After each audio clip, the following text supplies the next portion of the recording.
السلام علیکم ورحمۃ اللہ تعالی وبرکاتہ۔ ناظرین، آج ہم بات کریں گے عالم اسلام کی عظیم شخصیت حضرت علامہ مفتی اختر رضا خان ازہری علیہ الرحمۃ والرضوان کے تعلق سے۔ آپ نے بہت سارے ویڈیوز دیکھے ہوں گے یوٹیوب پر، لیکن ہمیں یہ جاننا ہے کہ آخر حضرت کی شخصیت کیا تھی، آپ کی ولادت کب ہوئی، آپ کے کیا کارنامے تھے۔ تو آئیے ہم جانتے ہیں اس ویڈیو میں۔ حضرت کی ولادت 14 ذی القعدہ 1361 ہجری مطابق 23 نومبر 1942 کو بریلی شریف میں ہوئی۔ آپ حضرت سرکار مفتی اعظم ہند علیہ الرحمۃ والرضوان کے نواسے ہیں۔ آپ کا پیدائشی نام محمد رکھا گیا۔ آپ کے والد گرامی حضرت علامہ ابراہیم رضا خان تھے، اسی نسبت سے آپ کا نام اسماعیل رکھا گیا، اور عرفی نام اختر رضا ہے، اور آپ اسی نام سے مشہور ہوئے۔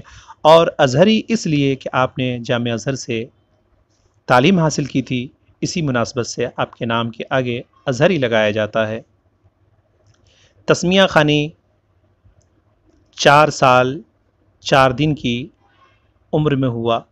والد گرامی نے بسم اللہ خوانی کا اہتمام بڑی شان و شوکت سے کیا، اور منظر اسلام کے تمام طلباء و مدرسین کی دعوت فرمائی، اور حضور سرکار مفتی اعظم ہند علیہ الرحمۃ والرضوان خصوصی طور پر اس دعوت کے مہمان قرار دیے گئے۔ اور آپ کے والد گرامی یعنی حضرت تاج الشریعہ کے والد گرامی حضرت علامہ ابراہیم رضا خان نے حضور مفتی اعظم ہند علیہ الرحمۃ سے کہا کہ حضور آپ اپنے نواسے کی بسم اللہ خوانی کروائیں، اور اس طرح 4 سال 4 دن کی عمر میں آپ نے بسم اللہ خوانی کی۔ وہیں آپ نے اپنی تعلیم کا آغاز اپنی والدہ ماجدہ سے کیا، جو انتہائی نیک خاتون اور دیندار خاتون تھی۔ آپ نے ابتدائی کتابیں بھی انہی سے پڑھی، اور آپ کو شروع سے ہی ایک دینی علمی ماحول ملا، جس کی وجہ سے آگے آپ کی شخصیت مزید نکھرتی چلی گئی۔ 1386 ہجری 1966 میں کلیت الاصول کے لیے آپ جامعہ ازہر تشریف لے گئے۔ اس سے قبل آپ منظر اسلام بریلی شریف میں آپ نے تعلیم حاصل کی۔ منظر اسلام میں آپ نے ابتدا سے لے کر دستار فضیلت تک کی تعلیم حاصل کی، اور اس درمیان آپ سرکار مفتی اعظم ہند علیہ الرحمۃ والرضوان سے اکتساب فیض کرتے رہے، اور آپ کی بارگاہ میں رہ کر آپ نے بہت ساری ایسی کتابیں جو درسی اعتبار سے کافی سخت مانی جاتی ہے، آپ نے بڑی آسانی کے ساتھ ان کتابوں کا سبق حضرت سرکار مفتی اعظم ہند علیہ الرحمۃ والرضوان سے حاصل کیا۔ اور اس وقت منظر اسلام میں جامعہ ازہر کے ایک استاد جو بچوں کو تعلیم دیتے تھے، حضور سرکار تاج الشریعہ علیہ الرحمۃ والرضوان ہندوستان کے اردو اخبارات عربی میں انگریزی میں ترجمہ کر کے انہیں بتایا کرتے تھے، اور یہی وجہ ہے کہ انہوں نے آپ کو مشورہ دیا کہ آپ جامعہ ازہر تعلیم کے لیے تشریف لے جائیں، اور آپ 1386 ہجری 1966 عیسوی میں کلیت الاصول الدین قسم التفسیر والحدیث کی تعلیم کے لیے جامعہ ازہر تشریف لے گئے، اور 3 سال رہ کر آپ نے یہ تعلیم مکمل کی، اور اس شعبے میں آپ نے اول پوزیشن حاصل کی۔ یہی وجہ ہے کہ اول پوزیشن حاصل کرنے کی ضمن میں مصر کے صدر جناب کرنل عبدالستار نے بطور تغمہ آپ کو ایوارڈ دیا اور BA کی سند عطا فرمائی۔ یہی وجہ ہے کہ جامعہ ازہر میں آپ کا جو تعلیمی ایک وقفہ گزرا ہے وہ کافی عالی شان رہا ہے، اور طلبہ میں آپ کی ایک الگ شناخت رہی ہے۔ جب آپ جامعہ ازہر سے واپس آئے تو درس و تدریس کے لیے آپ کا انتخاب 1967 میں جامعہ ازہر میں منظر اسلام میں ہوا، اور آپ مدرس کے عہدے پر فائز ہوئے، حتیٰ کہ آپ دن رات محنت و مشقت سے طلبہ میں درس کا اہتمام کرتے، اور ساتھ ہی ساتھ ان کی تربیت پر بھی خاص توجہ دیتے۔ یہی وجہ ہے کہ آپ 1978 میں صدر مدرس کے عہدے پر فائز ہوئے، اور بعدہ 1980 میں طویل مصروفیات اور کثرت مصروفیات کی بنا پر آپ منظر اسلام سے الگ ہو گئے۔ اسی درمیان آپ نے افتاء نویسی کا کام 1966 میں شروع کیا اور ایک شاندار جواب لکھ کر آپ نے اپنا ایک علمی وقار علماء کے سامنے پیش کیا۔ یہ استفتاء مدینہ المنورہ سے آیا تھا جو طلاق، نکاح اور میراث پر مشتمل تھا۔ جب یہ فتویٰ، یہ جواب سید افضل حسین منگیری علیہ الرحمۃ و رضوان نے دیکھا تو آپ اشاش کرنے لگے اور حضرت سرکار مفتی اعظم ہند حضرت سرکار تاج الشریعہ علیہ الرحمۃ و رضوان کو آپ نے کافی شاباشی دی اور آپ کو سراہا۔ اسی درمیان آگے مزید آپ کی معلومات کے لیے بتاتا چلوں کہ حضرت سرکار تاج الشریعہ علیہ الرحمۃ و رضوان امامت و خطابت سے بھی جڑے رہیں اور رضا جامع مسجد میں مستقل امامت کے فرائض انجام دیتے رہیں، اور سرکار مفتی اعظم ہند علیہ الرحمہ بھی آپ کے اقتداء میں نماز ادا کرتے۔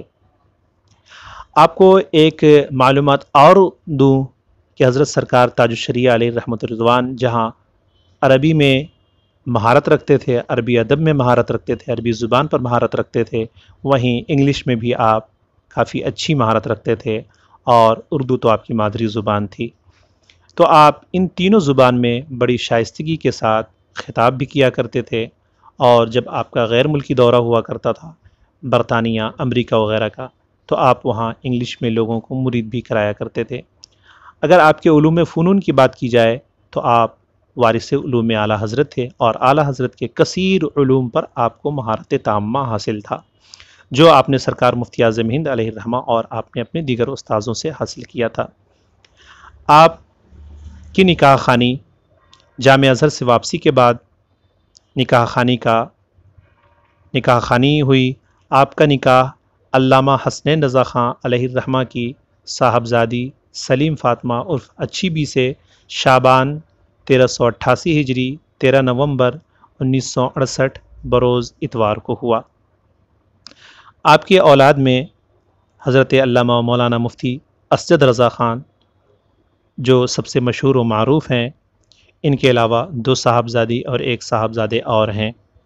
حضرت سرکار تاج الشریعہ علیہ الرحمۃ رضوان ایک مرتبہ حج کے لیے تشریف لے گئے، اور یہ واقعہ کافی مشہور ہوا تھا، اور بعض لوگوں کو نہیں معلوم ہو کہ حضرت سرکار تاج الشریعہ جب حج کے لیے تشریف لے گئے تو وہاں کے امام جن کا عقیدہ الگ تھا، اس کے پیچھے آپ نے نماز پڑھنے سے انکار کر دیا، اور آپ تنہا نماز پڑھتے، یا جہاں پر آپ نماز پڑھتے لوگوں کا ایک ہجوم اکٹھا ہوتا اور آپ کی اقتداء میں لوگ نماز ادا کرتے۔ جب یہ خبر سعودیہ حکومت کو لگی تو انہوں نے حضرت تاج الشریعہ کو گرفتار کروا کے جیل بھیجوا دیا، اور حضرت تقریباً 15-16 دن جیل میں رہے۔ اس کے بعد یہاں سے ہندوستان سے علماء کی ایک ٹیم جس میں علامہ ارشد القادری بھی شامل تھے، یہ سعودیہ حکومت تک پہنچ کر پوری بات رکھی گئی، اور یہ کہا گیا کہ یہ مدینہ المنورہ اور مکہ المکرمہ میں تمام مسالک کے ماننے والوں کو اپنی عقیدے کے مطابق عبادت کرنے کی اجازت ہونی چاہیے۔ اور پھر حضرت علامہ ارشد القادری علیہ الرحمہ نے بزبان عربی ایک میمورنڈم وہاں کی حکومت کو سپرد کیا، اور اس طرح سے حضرت سرکار تاج الشریعہ کی رہائی عمل میں آئی۔ آپ کی رہائی کے لیے ہندوستان بھر میں احتجاجی جلوس نکالے گئے، جس میں بہت ساری تنظیموں نے حصہ لیا، جس میں جماعت رضائے مصطفیٰ پیش تھی، اور اس کے علاوہ بھی مسلمانوں کا غم و غصہ سعودیہ حکومت کے خلاف پھوٹ پڑا تھا۔ اس کے بعد حضرت تاج الشریعہ علیہ الرحمہ جب جیل سے آپ رہا ہوئے تو اس کے بعد آپ مدینہ المنورہ پہنچے۔ مدینہ المنورہ کی زیارت سے آپ شرفیاب ہوئے۔ اس کے بعد آپ 16 دن سعودیہ میں قیام پذیر رہے۔ اس کے بعد جب آپ ممبئی لوٹے تو عاشقان حضور تاج الشریعہ اور آپ کے عقیدت مندوں اور مریدوں کا ایک لمبا قافلہ آپ کے استقبال کے لیے پہنچا تھا، اور آپ کا شاندار استقبال کیا گیا۔ اس طرح یہ حضور تاج الشریعہ علیہ الرحمۃ رضوان کی ایک مختصر سوانح تھی، اور آپ نے کئی کتابیں تصنیف فرمائی، اور کئی کتابوں کا آپ نے عربی سے اردو میں ترجمہ کیا، اور کئی اردو کتابوں کا آپ نے عربی میں ترجمہ کیا، آپ نے متعدد فتاوے لکھے جو کتابی شکل میں منظر عام پر آ چکے ہیں۔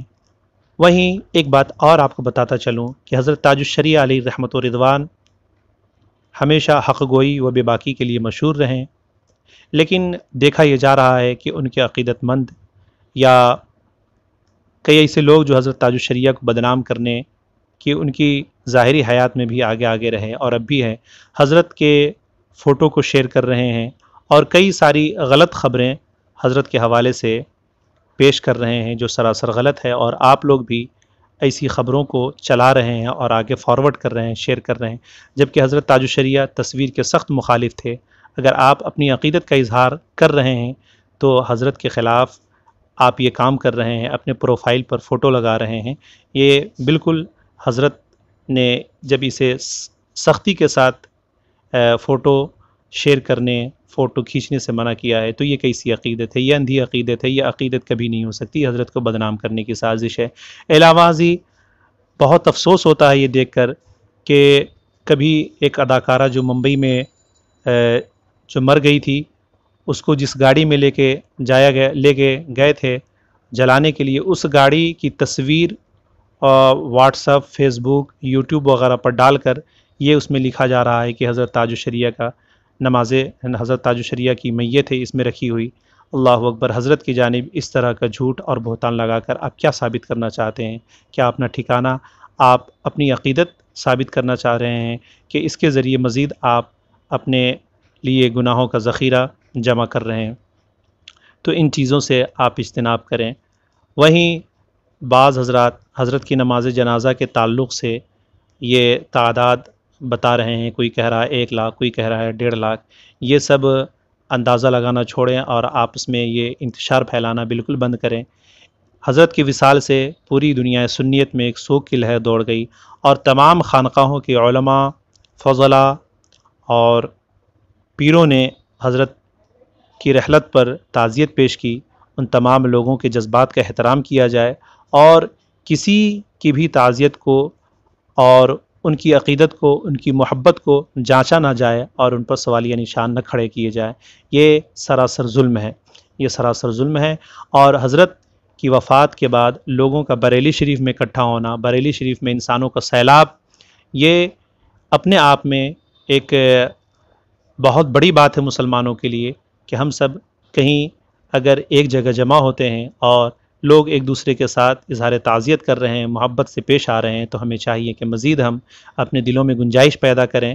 یہ نہیں کہ اگر کوئی تعزیت کر رہا ہے تو آپ ان کا مذاق بنائیں، یہ انتہائی غلط طریقہ ہے۔ وہیں آپ کو یہ بھی بتاتا چلوں، جہاں پر حضرت کی ہم نے مختصر سوانح بیان کی ہے، حضرت 20 جولائی سے 3-4 روز قبل علیل چل رہے تھے اور 20 جولائی کو مغرب کی نماز کے وقت آپ کے انتقال کی خبر آئی، اور 22 جولائی 10 بجے دن بروز اتوار آپ کی نماز جنازہ ادا کی گئی۔ آپ کی نماز جنازہ آپ کے صاحبزادے مولانا اسد رضا نے پڑھائی۔ آپ کی تدفین ازہری گیسٹ ہاؤس میں عمل میں آئی اور آپ کی نماز جنازہ اسلامیہ انٹر کالج میں ادا کی گئی، اور آپ کی نماز جنازہ میں لاکھوں کی تعداد تھی۔ وہیں جہاں جہاں مسلمان اور اسلام کے ماننے والے ہیں، سنیت آباد ہیں، وہاں سے علماء نے اظہار تعزیت پیش کی۔ یہ تھی ایک مختصر رپورٹ اور حضرت کی مختصر سوانح جو آپ نے سماعت کی۔ اگر اس میں کچھ باتیں اچھی لگی ہو اور آپ کے معلومات کی کوئی چیزیں ہو تو اسے آگے بھی شیئر کریں، اور آپ اپنے دوستوں سے حضرت کی مختصر سوانح شیئر کریں۔ السلام علیکم ورحمۃ اللہ۔